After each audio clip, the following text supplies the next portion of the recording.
Hello mga guys! So today's upload is magluluto muna tayo ng basic breakfast ideas. Since wala akong maisip kung ano yung lulutuin, so ito muna yung aking lulutuin. And aside from that, so lulutuan natin si Mrs. Syempre para makapag-breakfast na din kami pareho. Then after this guys is magluluto ako sa lunch. So ito yung mga napamili ko guys. So meron ako ditong dalawang tinapay at saka dalawang pansit canton.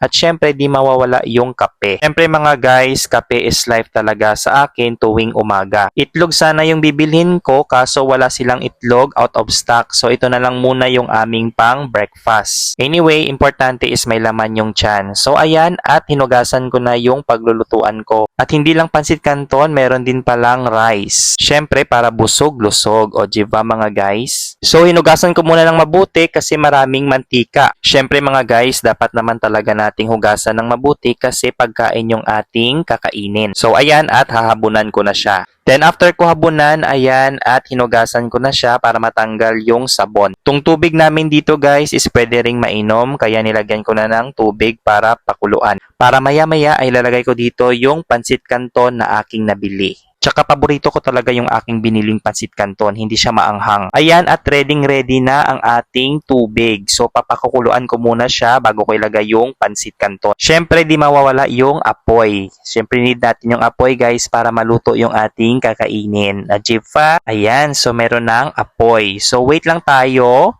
ng mga ilang minutes para kumulo. So, habang hinihintay na kumulo yung tubig, ayan, at binubuksan ko na yung pansit canton. At syempre, kukunin yung mga ingredients niya. So, baka makalimutan nyo guys, ha, meron pang ingredients yung pansit canton. Baka malagay nyo pa sa kumukulong tubig. Yay! And sa time na yan mga guys, ayan, nagugutom na talaga ako kasi anong oras na kami humanda ng aming breakfast. Syempre mga guys, masarap matulog pag weekends. Syempre nakakabawi ka ng iyong energy. Lalo na pag wala kang tulog during weekdays, di ba? Syempre nasa trabaho. Ayan, natatapos ko na. So, next naman is yung coffee ko. Syempre, di mawala yung coffee ko at napakasarap ng aking biniling kape. Gustong-gusto ko kasi mga guys na nagkakape tuwing umaga. And any coffee will do kahit may 3-in-1 or either pure, pwedeng-pwede sa akin. So, ayan, at kumukulo na yung tubig. So, ilalagay ko na dito yung pansit canton. Yung dalawang pansit canton. O, diba? Excited na gid ko maluto, guys. Gutom na ko para makakaon na kami ni Mrs. Anuhay adlaw na dami kami nagbugtaw ya. Ayan. So, unang pansit canton pa lang nilagay ko. Ayan yung ikalawang pansit canton. O, diba? Masarap ito pag may itlog.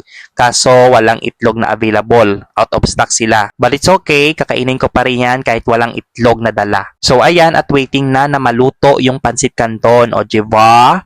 So, ayan. At habang nagwi-wait ako na maluto yung pansit canton, ayan, at tinitimpla ko na yung ingredients niya, nilalagay ko sa plate. Para pag maluto yung pansit canton, ilalagay ko na lang siya at hahaluin. Well, it depends naman sa nagluluto kung ano yung gusto mong unahin. So, ito yung ano ko kasi gusto. Yung nauna yung ingredients sa paglagay sa plate and then ilalagay ko yung pansit canton. Basta kahit ano yung mauna, basta ako kakain ako pag natapos ito, pag naluto na talaga ito. Then ayan, at luluwagin ko na. Wow, sana ako luluwagin pero tinidor yung gamit. Ayan, so konting-konting mekos-mekos lang. Ayan, hanggang maluto yung pansit. At tinitingnan ko din baka malata yung canton or yung pansit canton. And ayan na siya mga guys at naluto na yung ating pansit canton. So, ilalagay ko na siya sa kanyang sariling ingredients. Ayan. Sa mga time na to guys, napakabango talaga. Parang uunahan ko pa si Mrs. ng pagkain na ito. And nalagay ko na siya sa plato mga guys, yung noodles. Ayan. So, haluin ko na yung ingredients niya. Then after this guys is magsasaing na ako kasi meron kaming rice dito. At maganda din ito i-partner basta merong rice. Pabusog ba kumbaga, pabusog. Syempre naman kasi matatagalan pa ako ng pagluluto ng aming viand sa lunch. So dapat heavy breakfast yung aming kakainin. O diba?